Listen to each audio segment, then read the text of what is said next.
Minutes where we were good, clearly better, had huge chances, and yeah, if you wanna win the game, you need to convert these chances. If you start so well, we did not.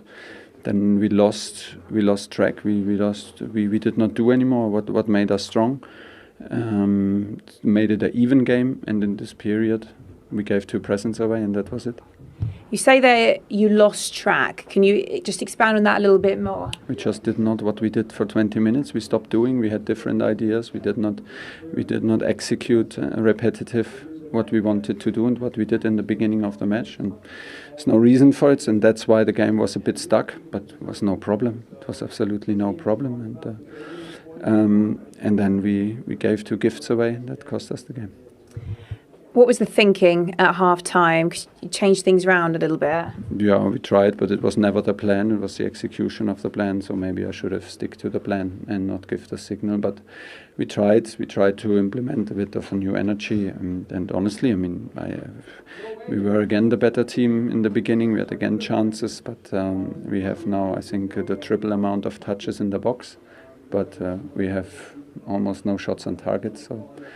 You cannot score if you don't shoot on the target, and it's disappointing that we lost even the second half. I thought that we were capable of winning the second half and stealing minimum a point, but we were not.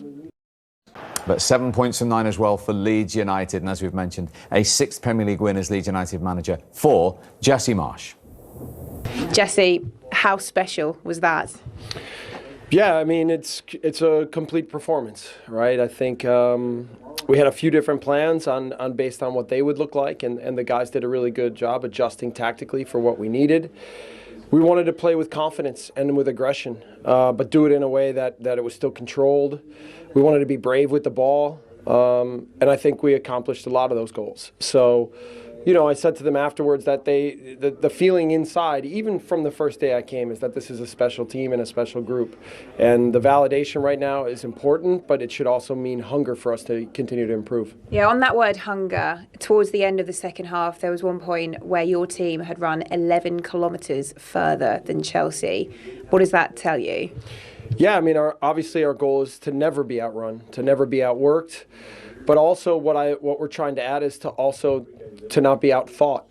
And so if we can add those 2 things together, then we can start to build something that's real. So, you know, they've tried to continue to learn and adapt to what I would like them to be. And you can see it coming together almost right before your eyes from week to week. So that's a good sign for us, but there's still so much to do. Where it can be beat, and if it does get beat, it can sometimes look embarrassing. The other team can go down the other end and score goals, but on this hand, it worked perfectly. Just as you said, I think he lets you blow yourself out, blow a gasket in a way, that you're working that hard. And as you saw, his first sub was at 60 minutes, and then he made another 3 attacking subs to go on and keep that tempo basically high. And I thought Leeds were outstanding today, and they showed Chelsea in a way what it is to play with a bit of heart and fight, really. And they didn't have any time on the ball all day, and that's how the first goal came about, Les. Yeah, I think they shocked Chelsea with the way that they pressed. They would have seen bits and pieces about Leeds, but they were right in their faces. And I think the important thing, and we mentioned it before, was when they pressed like this, you know, Harrison had pressed already, and Aronson, and then I suppose I'm looking at Mendy here, and you'll say it's a mistake from the goalkeeper, but if he doesn't get pressed, he don't make the mistake, so he gets pressed, and Aronson does really well to win, nick the ball off him and get Leeds going in the direction they wanted to. Yeah, I thought the performance all around, like Les said, that the pressing from Aronson, the front 3 were phenomenal, not giving them any time, setting little traps, waiting for them to receive the ball and then just basically hunt them down, and they did it from the minute go. And you thought in the second half, when a few changes happened, it would change, but it didn't. And things like this happen, and it's a great header from Rodrigo, the way the cross comes in. And as Les says, in the first half, he got across his front man, and if you do that against Zonal, it's pretty much impossible to stop if the ball's that good. Yeah, totally agree. You just get the run on James here, and once you get that run and you've got the momentum of the run and the leap, it's very, very difficult for someone who's zonal marking you to get the leap that they need to, or to get in front of you, and he took the goal brilliantly well. And this one was just unbelievable break. If you just watch Rodri and Harrison's run from there, they've run unopposed from way back in the half, and none of Chelsea players track them. And you can just see the hunger and desire there for them to get on the end of that and make something happen. Because really, if Jackson ain't there, Rodrigo's ball just goes off the side of the pitch. But he carried his run on as you're taught as a kid. When you don't play the ball and stand still, they didn't. They played the ball and they followed it. And at that time, it's late on in the game, Leeds winning 2-0, they still had 4 players in that box. And it was Rodriguez that played the ball outside, but he gets in the box. And I think that's the consequence of when you've scored a couple of goals, you want to get in there and you want to score some more. I think had he not scored any goals, probably wouldn't have ended up in the box. But the fact that he's got that hunger and desire to score goals again, he gets himself in the box. And unfortunately, he didn't score, but he set his mate up, Harrison. You know Jesse Marsh well. Have you ever seen him celebrate like he did today? Yeah, I actually have. That's something he does. Like I said, he almost plays the game with you. To be honest, I thought his trousers were going to rip there. The thing is, when you see them celebrate sometimes like that, it's not just the fact that they've scored a goal, it's when the plan's executed. Yeah. You know, you look at the plan, you have a plan before the game, it gets executed, and that's what delights a manager more than anything else, is the fact that the plan's being executed. And just look at that comparison under Bielsa. 15 under Marsh, 26 under Bielsa. There's only a point difference. Yeah, it's only a point difference. I just think it's just a different way. I think when Bielsa came, it worked the first time around, and then he had some major injuries, and the players that it worked with there didn't work well with the players that came in, and they kind of got opened up. And I just feel like since Jesse's come in, they still have the same press in a way and aggression, but that man-to-man marking, which leaves big holes everywhere, has been taken out the game. So now if they do miss, if he does go late and he misses out, they still got a compact team behind him. There isn't like massive gaping holes for teams to basically destroy them in.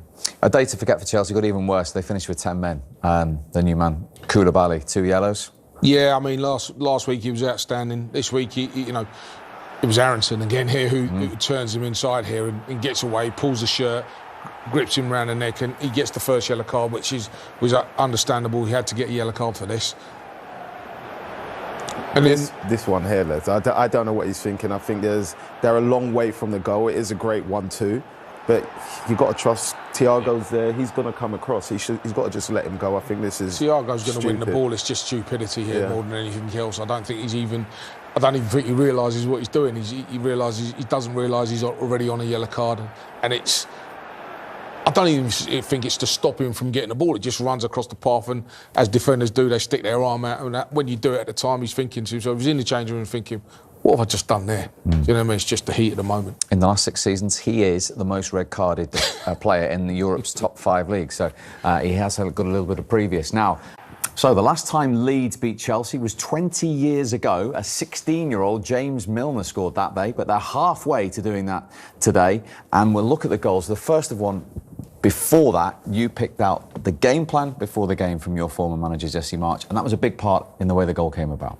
Exactly that. It's hard for him to play any other way, although I have seen it done a few times. But as you can see here, that from the get-go, they're pressing, they're hunting the ball. They're not letting Chelsea have any time to settle and get into the game whatsoever.